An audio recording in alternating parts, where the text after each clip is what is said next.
2026 की शुरुआत में भारतीय फार्मा इंडस्ट्री एक ऐसे संकट से जूझ रही है जो दिखने में साधारण लगता है, लेकिन इसके असर बेहद गहरे हैं।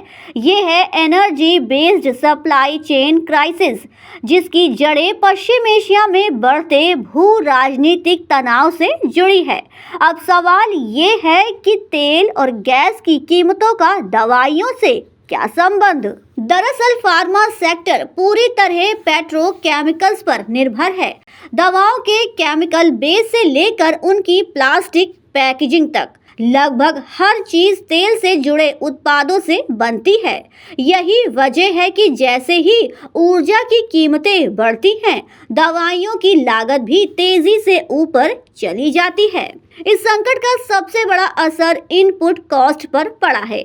आज एपीआई यानी एक्टिव फार्मास्यूटिकल इंग्रेडिएंट्स के निर्माण में ऊर्जा की हिस्सेदारी 20 से 25% तक पहुंच चुकी है। यानी जितनी महंगी ऊर्जा उतनी महंगी दवा। इसके साथ ही लॉजिस्टिक्स भी बड़ी समस्या बन गया है। होर्मुज स्ट्रेट जैसे अहम समुद्री रास्तों में बाधा आने से माल ढुलाई की लागत दोगुनी हो गई है। कई मामलों में शिपमेंट पर 4,000 से 8,000 डॉलर तक का अतिरिक्त खर्च जुड़ रहा है, जिससे जेनेरिक दवा कंपनियों का मुनाफा लगभग खत्म होता जा रहा है। सबसे चिंताजनक बात यह है कि 90% से ज़्यादा फार्मा कच्चा माल तेल आधारित केमिकल से आता है। ऐसे में ऊर्जा की कमी सीधे कच्चे माल की कमी में बदल रही है।